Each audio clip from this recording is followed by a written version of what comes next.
Good evening. Tonight I'd like to discuss a battle of modern politics with which every American is intimately familiar, and that is the so-called war on drugs. The discourse surrounding the war is among the most philosophically insightful of all the hot-button issues, and nothing says more about a politician's true principles than how he defends his position on drug use in America. Through careful examination of political rhetoric, we can see that, despite the recent trends towards decriminalizing marijuana, the philosophy of freedom is actually losing the fight for the minds of the American people, especially among the established politicians.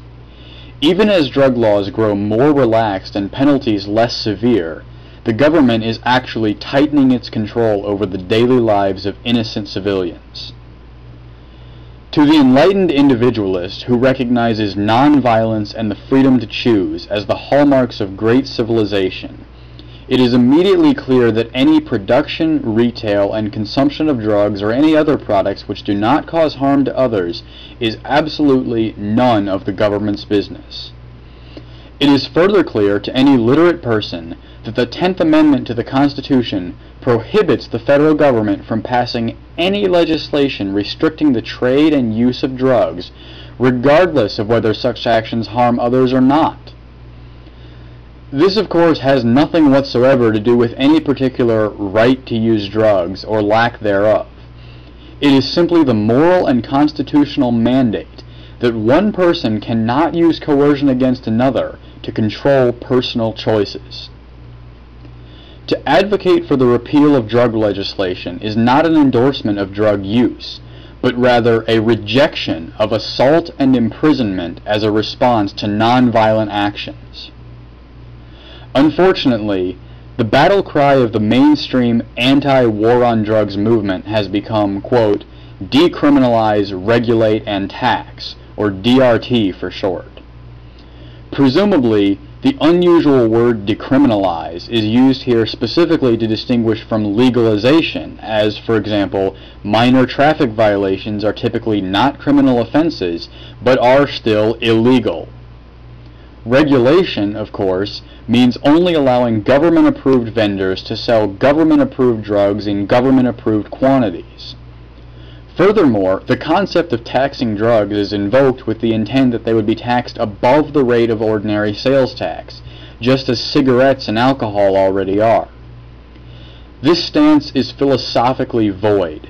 It signifies no fundamental change in how people interact with one another. If the movement to end the war on drugs takes the DRT form, it deserves to lose in Congress. The DRT argument is not a moderate form of the libertarian stance. It is in fact a moderate form of the statist stance. Advocates of personal freedom must not regard DRT as any improvement whatsoever over current laws, for the simple reason that the DRT argument treats the question of government control of drugs as one of degree rather than of morality. Both current laws and the proposed changes accept it as a foregone conclusion that certain people have the authority and the responsibility to use force to help others make personal decisions. Neither side of the debate rejects philosophically the idea that aggression is a moral good, and so neither side is any better than the other. Some freedom fighters have mistakenly fallen into the trap of thinking that the regulation of DRT only implies that harmful drugs will be kept out of the hands of small children. This is, of course, not what the legislators intend by the term at all. Keeping drugs away from children is regulating child care, not regulating drugs. What the legislators mean is that they want to control who sells drugs and in what quantities, just as there are already huge barriers to entry in the bars and distillery industries.